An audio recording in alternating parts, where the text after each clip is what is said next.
Hello and welcome. Very different kind of video today. I just finished putting a freeze plug in my '01 Dodge Dakota.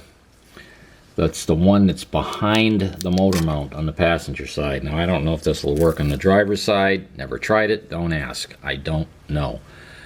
But I was told that this job was absolutely 100% impossible to do without pulling the motor out.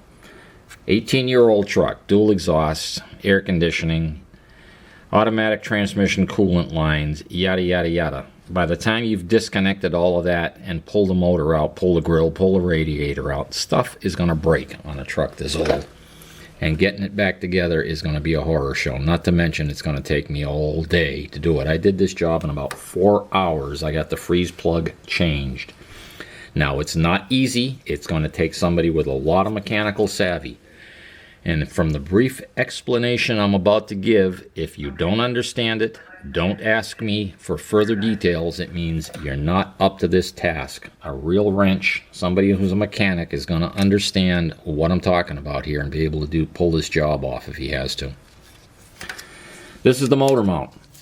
You've got a bolt here you can see, and a bolt over here that can be seen, maybe not with the camera angle, that attach it to the motor, and down below behind the boss that the motor mount sits on is a third bolt, which is nearly impossible to get to, but we're going to describe how to get it out of there. Step 1, remove this nut and large integral washer from the top of the motor mount and remove the cross bolt that goes from one side of the motor mount to the other and ties it to the saddle or boss or whatever you want to call it that the motor mount itself sits on, this motor mount plate. Next, we're going to have to jack the motor up, but before we do that, we have to take some steps, because the block or boss that this sits on also supports the drive axle for the four-wheel drive, and it's all rubber mounted. As soon as you try to lift the motor up, that block is going to follow it, and you'll never get the motor mount to lift off of the rest pad. So I'm going to show you how to fix that. The lighting here is less than optimal, but we're going to have to live with it. Inside of here, all the way in, let's see if we can get the light, there's the block that carries this drive axle and carries the boss for the motor mount. It's all one piece. This drive axle, when you begin to lift the motor, is going to also rise up and prevent you from lifting the motor mount off. So what you have to do, and I know somebody's going to yell at me and say this bearing isn't designed to carry any load, side load. Sure, it isn't. But this will work.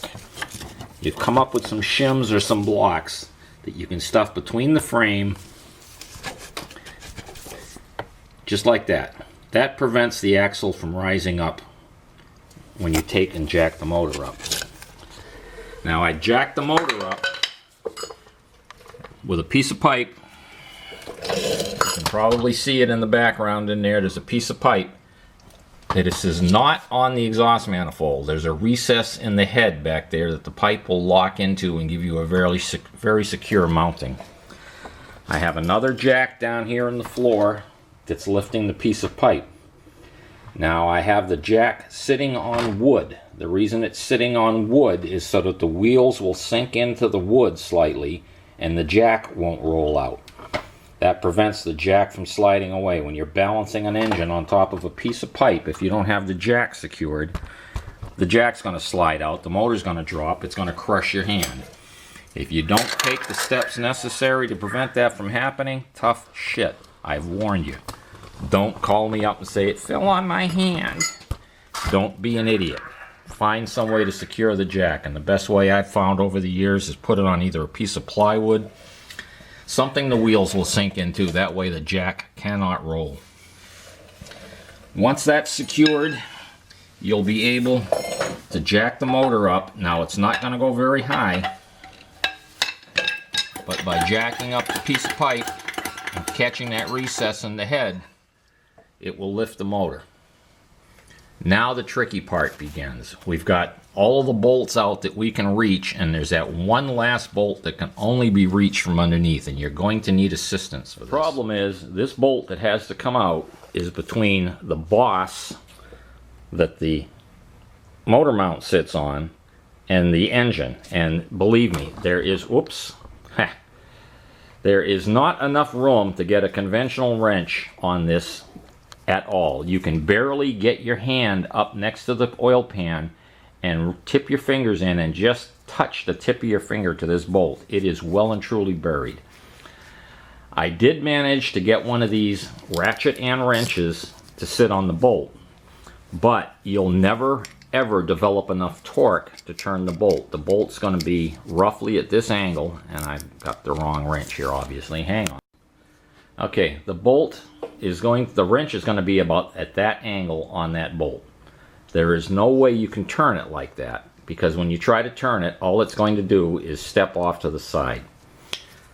You've got to come in behind the wrench with something to hold it on, and what I used, oh, where the hell is it? I've got a brake spoon here on the floor somewhere. Okay, I was able to get a brake spoon up behind the wrench, and I had to tip it at an angle like so. This way I could hold the wrench head onto the bolt. Now you're still not going to be able to turn the bolt. All you're going to be able to do is secure the wrench and hold it on the head of the bolt.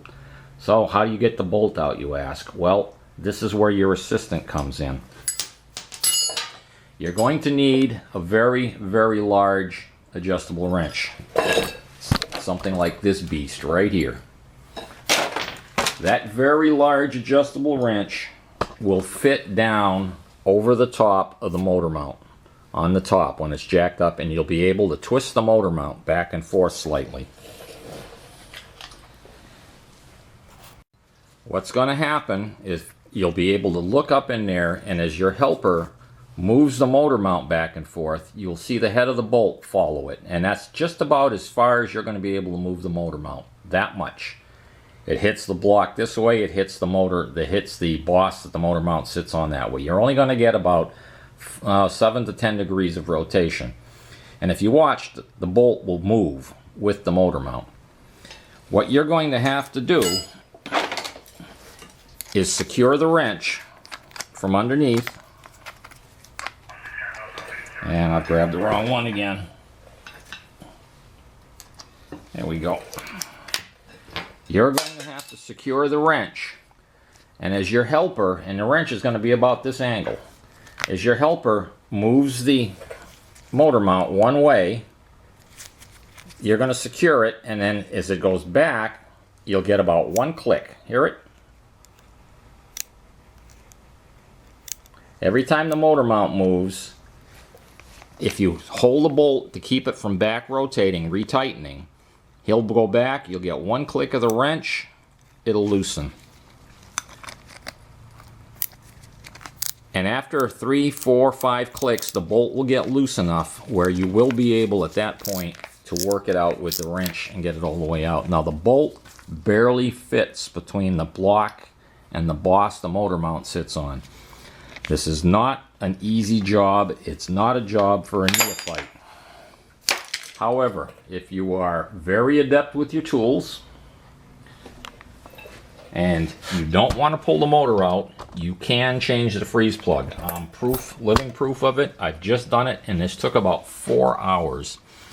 If I had to take the motor out of the truck, I bet I would have been here a day and a half disconnecting all of the plumbing, the exhaust system, getting the radiator out, pulling the transmission, coolant lines, everything that's got to get done. It would probably take me a day and a half, maybe 2 days in my home garage to do this job. I just did this job in about 4 hours without pulling the motor out. The freeze plug is in, and I'm back on the road running. And again, if you can't figure out what's going on from this brief description, you probably shouldn't be tackling this job. So please don't ask me for heavy details. Your safety is your problem. Make sure things are blocked up correctly. Make sure you have jack stands. Never work under a vehicle sitting on jacks. Make sure the jack you're putting the motor on can't roll out from underneath the motor. It will spit out instantly if you try to balance that pipe just on a rolling jack. Another thing is, cut a block of wood to fit in here between the exhaust manifold and the frame. Now right now the engine's back in its resting position, so there's no room for this piece of 2x4. When the motor's jacked up, a 2x4 will slip in here. That's your safety backup. If the jack slips, if something goes to hell and the motor tries to fall, it will land on the 2x4. Yes, you'll damage the heat shield on the exhaust manifold. It's better than smashing your fingers. Here's where we cover how to put this thing back together. The motor mount is held to the block with 3 bolts. These 2 here are a piece of cake to get to. The freeze plug is roughly back here. This is the bolt that is nearly impossible to get out, but as I've just proved, it can be done. I took it out. However, you cannot get your hand up and behind this to put this bolt back in. It is just physically impossible to reach in there far enough to do it. What I did is I took a hacksaw and I cut this part of the motor mount into a slot. Threaded the bolt back into the block as far as I could and still be able to slip the motor mount in behind it. I put some Loctite on the bolt. This is never coming out again, so I don't care. If that, by the time that next freeze plug fails, this motor's coming out at the junkyard with a gas axe. They'll be using a cutting torch to take it apart. I cut this piece of the motor mount out, threaded the bolt into the block, slipped the motor mount down over it, reinstalled these 2 bolts, and I was able to snug this bottom one just enough to get it snug. With the Loctite, it'll never back out. That's all it has to be, is just pulled up so that the motor mount can't move away from the motor. That puts it back together. 16-year-old truck. By the time it leaves my hands, it's finished. That's it. I'm the radio mechanic. I'm done. Hope you found something useful.